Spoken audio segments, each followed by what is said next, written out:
کون سی بیگم کے ہاتھ کی ڈش آپ پسند کرتے ہیں؟ یہاں پر بھی آپ نے نمبر لگائے ہوئے، پہلے دن اس کا کھانا، دوسرے دن اس کا اور تیسرے دن اس کا. دیکھیں یہ ایسا سوال ہے کہ اگر میں نے بتا دیا نا کون سی وائف کھانا اچھا پکاتی ہیں تو بقیہ دو کے لیے پھر میرے لیے گھر میں ان کو وضاحتی بیان ہی دیتا پھروں گا کہ میرا مطلب یہ تھا اور میرا مطلب یہ تھا. تو کچھ باتیں راز کی ہوتی ہیں، 2-3 شادیوں والے ہر بات بتا نہیں. وہ کہتے ہیں نا سب بتا دوں ہاتھ پاؤں کٹوا دوں. یہ اسی طرح کا سوال ہے. تو یہ بات آپ کسی کو بھیج دیں، یہ جو آپ کا کیمرہ مین ہے نا اس کے کان میں بتا دوں گا میں.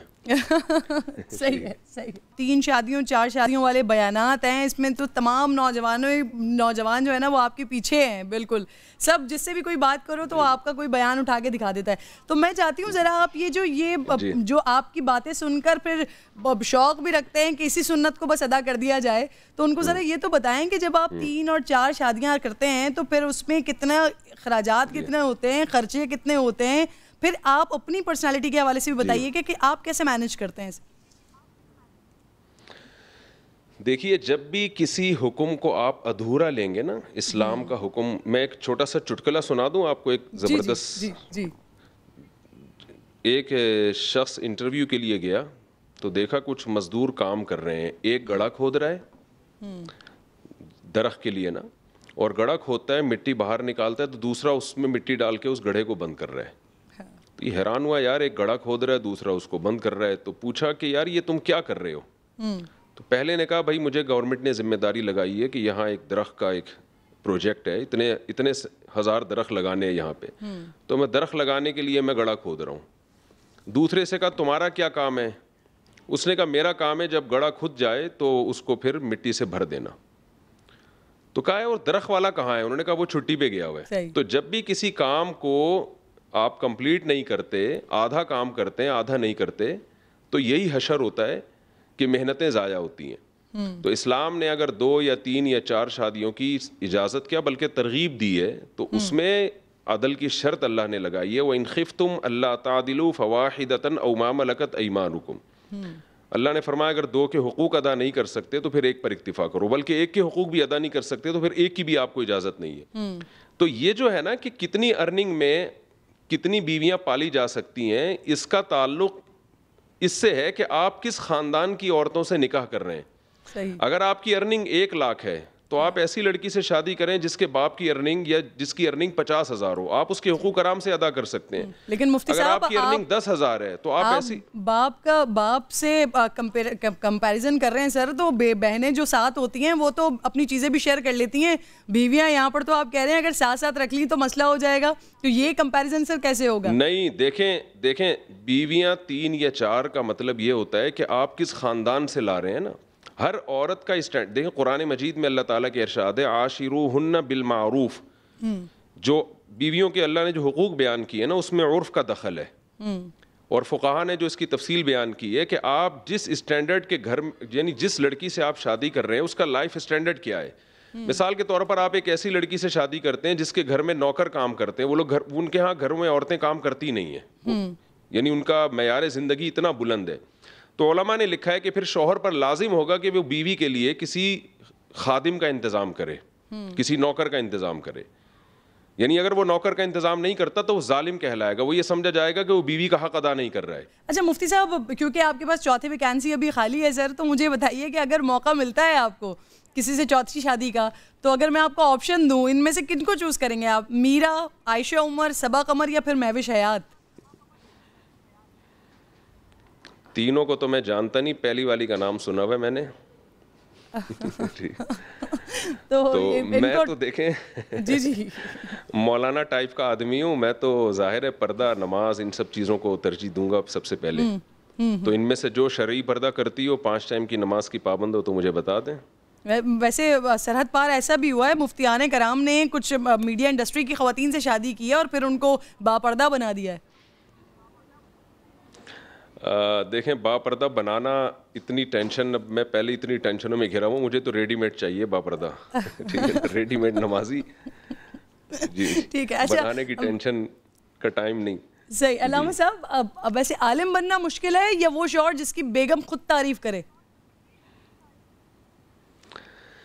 ہمارے والد صاحب ایک لطیفہ سنایا کرتے تھے کہ ایک خاتون، ایک صاحب بزرگ تھے، ان کی وائف ان کی تعریف نہیں کرتی تھی، ساری دنیا ان کے ہاتھ چومتی تھی اور بڑی بڑی کرامتیں ظاہر ہوتی تھیں ان کے ہاتھوں سے، لیکن ان کی بیگم کو جب پتہ چلتا وہ کہتی ہیں ایسی فراڈی ہے، تو بڑے جھنجھلا جاتے کہ یار بیوی نہیں مانتی باقی ساری دنیا مانتی ہے۔ تو ایک دن انہوں نے بھیس بدل کے کرامت دکھائی، وہ بھیس بدل کے گھر کے باہر گئے اور ہوا میں نا اڑتے ہوئے اپنے مکان کے صحن میں سے گزرے، تو ان کی بیگم نے دیکھا واہ بھائی واہ، یہ تو کیا بزرگ ہیں جو ہوا میں اڑتے ہوئے جا رہے ہیں۔ تو جب وہ گھر میں آئے تو ان کی وائف نے کہا کہ دیکھیں بزرگ اس کو بولتے ہیں، ایک آپ ہو، ایک بزرگ یہ ہوتے ہیں کہ ہوا میں اڑتے ہوئے گزرے میرے سامنے۔ تو وہ بیچارے بڑے خوش ہوئے اور کہنے لگے بیگم وہ میں ہی تو تھا۔ تو کہتی ہیں اچھا جبھی تھوڑے ٹیڑے ٹیڑے سے اڑ رہے تھے سیدھے نہیں تھے۔ تو انسان گھر کے باہر ہیرو ہوتا ہے، گھر میں کوئی ہیرو نہیں ہوتا۔ ایک انگریز نے لکھا ہے کہ صرف محمد صلی اللہ علیہ وسلم کی شخصیت ایسی تھی، یہ آپ کا معجزہ تھا، یہ آپ کی ایک کمال تھا کہ آپ گھر کے باہر بھی ہیرو اور گھر میں بھی ہیرو۔ تو بیگم سے کے زبان سے اپنی تعریف نکلوانا اونٹ کو رکشے میں بٹھانے سے زیادہ مشکل ہے۔ ٹاک شوز دیکھتے ہیں آپ؟ سیاست سے کسی حد تک دلچسپی ہے؟ فیوریٹ سیاستدان ہے کوئی آپ کا؟ بہت کم کوئی خاص قسم کا کوئی ٹاک شو جو لوگ بتا دیں کہ بھئی یہ بہت اہم ہے تو وہ اس کے واٹس ایپ پہ مجھے کلپ بھیج دیتے ہیں، ورنہ میں نہیں دیکھتا۔ تو کوئی پولیٹیشین بھی فیوریٹ نہیں ہے آپ کا؟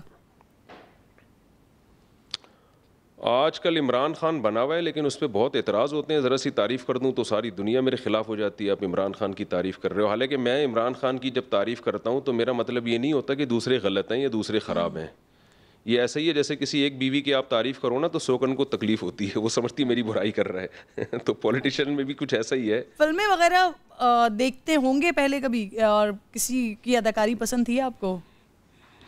بڑا خطرناک سوال پوچھا ہے آپ نے۔ بچپن میں دیکھی تھی پھر توبہ کر لی تھی۔ تو پرانے جو ہیرو بڈھے ہو گئے ہیں وہ کہیں نظر آ جائیں تو یاد آ جاتا ہے کہ یہ کوئی نام تو بتا دیں۔ اب میں تو لوگوں سے پوچھتا ہوں کہ وہ یہ ابھی تک زندہ ہے۔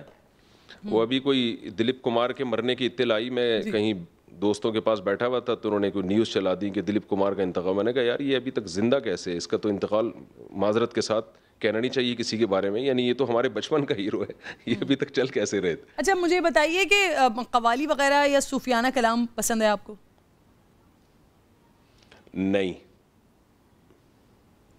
پرانے گانے یاد ہیں، وہ کبھی کبھی گنگناتا ہوں گھر والوں کو کے سامنے۔ یہ جتنے لوگ دیکھ رہے ہیں یہ سب بھی آپ کے اپنے ہی لوگ ہیں، اگر ان کے لیے کچھ گنگنانا چاہیں، کچھ شیئر کرنا چاہیں۔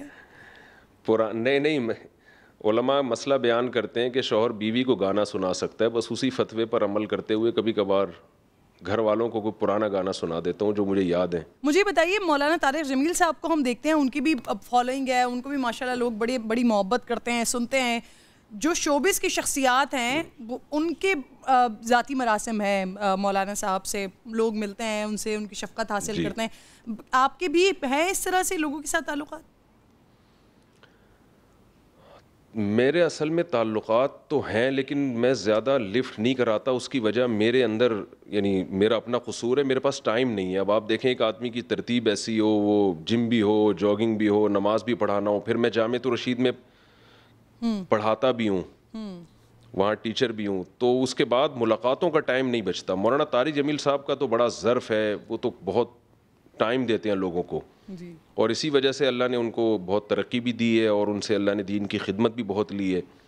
میرا جو اسکیجول ہے نا وہ دن بھر کا بہت ٹف ہے، تو اس کے بعد لوگوں سے ملاقاتوں کا ٹائم نہیں بچتا میرے پاس، اور ذوق بھی نہیں ہے مجھے زیادہ۔ مجھے اپنے بچوں میں اور اپنے خاص دوست احباب ہیں انہی میں زیادہ مجھے بیٹھنے میں لطف آتا ہے، مزہ آتا ہے، انہی کے ساتھ میں تفریح پہ جاتا ہوں۔